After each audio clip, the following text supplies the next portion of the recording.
Two fathers, both Army veterans, and both fighting for cancer. They are sharing their stories to help others in tonight's Five for Good. Making pour-over coffee takes a special kind of patience, but Greg Kundis appreciates the small things, like the perfect cup of coffee. Well, you know when a dad joke becomes a dad joke, right? When it's apparent. Or yes, a good dad joke. I gotta tell you, for someone with brain cancer, this man doesn't forget a joke. Have to laugh. Have to laugh.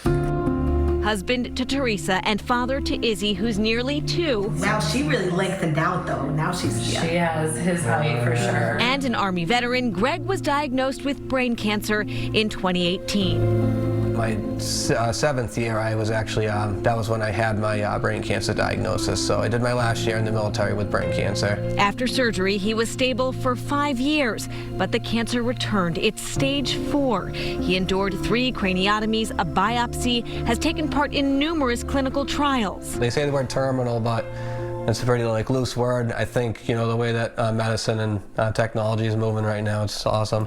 It doesn't have to be as scary as everyone makes it out to be. Greg and Teresa want the world to know that, and that there are resources available. They're grateful to have received grants from the Lowell-based Christy Williams Foundation, also Thin Blue Ride, founded by fellow Army veteran Jonathan Dage from Cherry Valley, Mass. Money isn't the cure, but it helps. Thin Blue Ride gives directly to veterans, first responders, and children with cancer. If you walk in the room with a bunch of veterans, you have a commonality.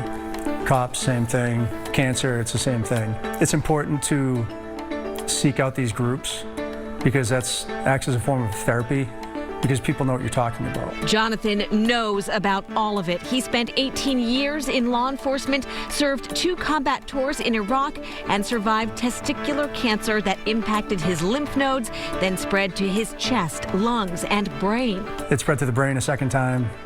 Testicular cancer surgery, lymph node dissection surgery, 2 brain surgeries, 2 lung resections, 2 rounds of chemo, 2 rounds of radiation in 3 years.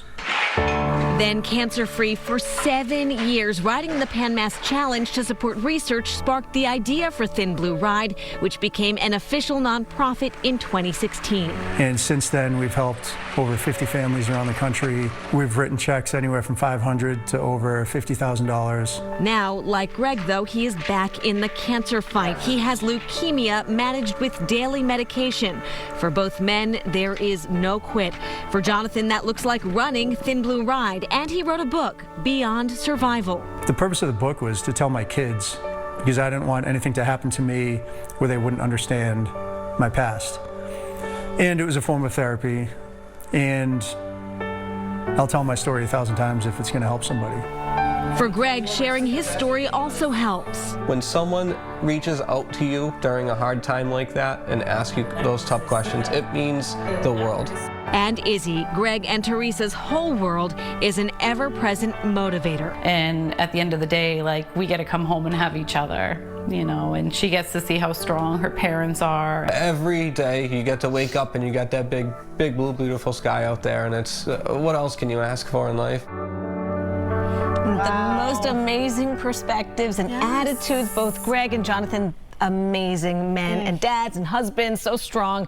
Find out how you can support Thin Blue Ride, which hosts fundraisers throughout the year, including an online raffle right now on WCVB.com. And have to give a shout out to the Joe Andruzzi Foundation. They've also helped Greg and Teresa, so had to get that in there. The Andruzzis are just wonderful. It's good to know that there are places for them to go and get that support. Resources. Yes, they need to know that. So great job. Oh my goodness.